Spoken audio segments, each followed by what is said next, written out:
comedy in a way has been destroyed in the last 10 years. Like this whole movement of sensitivity is ridiculous. Like people should have to be able to laugh. So I'm hoping that comedy comes back because, man, I think since 2015 there hasn't been that much, especially in the theater. I mean, there's been barely anything.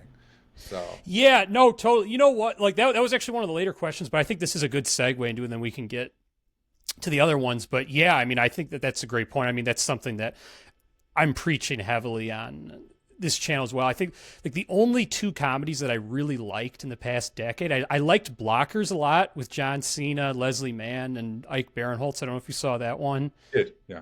I liked that one, and I liked Good Boys. But other than that, I like everything kind of sucked.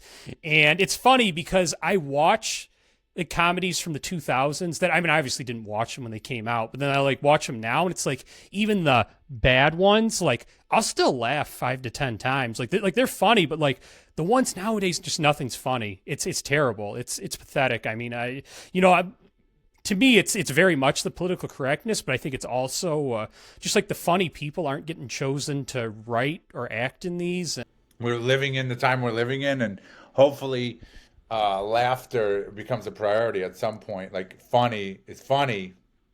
It doesn't matter who it's, who's saying it or whatever, and hopefully the sensitivity goes away so that comedy can come back in a strong way. Yeah, definitely. No, and I so happy watching Wally Got Wasted and Bad Advice, just seeing you take those risks because like most people, almost no one would put that kind of stuff in their movie or TV show because they're so afraid of being ostracized. And I think it's definitely important to take those risks and to just, I don't think comedy should have bounds. And so like seeing that content and like just being funny and letting loose, like that is definitely a huge breath of fresh air. And like, in my opinion, I think that like people want to see that. Like people will still watch The Hangover and Superbad and American Pie or whatever, and they love it. It's not like all of a sudden everyone hates these. So why couldn't you make that nowadays? Oh, 100%.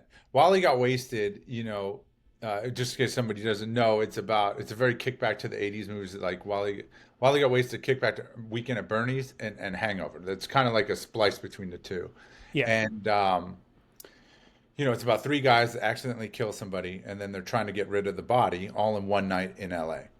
And so we took risks with that for sure. And then Bad Advice, my TV series, is about four guys dating in LA. And, well, it's three guys dating in LA, and their crazy landlord that comes in and out.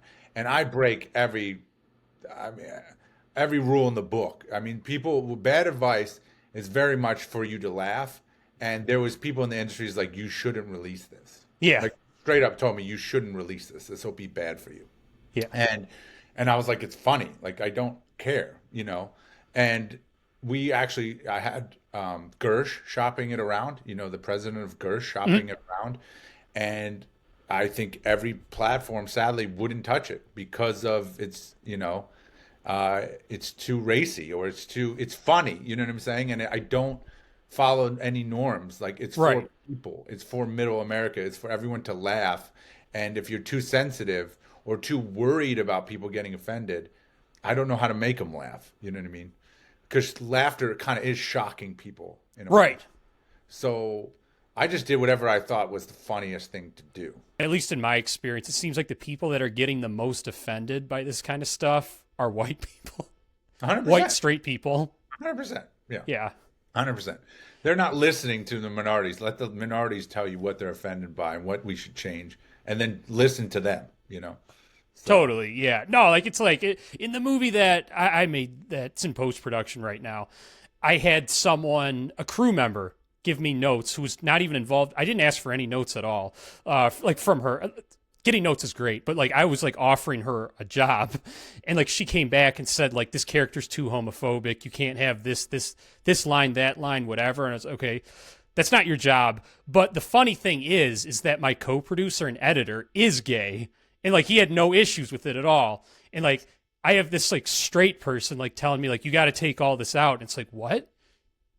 yeah, that's the thing too. Like characters can't be. Yeah, Characters are characters. There's racist characters. right. There's homophobic characters. Like these, we're just not going to show that in art. Like It doesn't make any sense at all. You know what I mean? Like, imagine if he couldn't do that in Django. If Quentin Right, Tarantino right.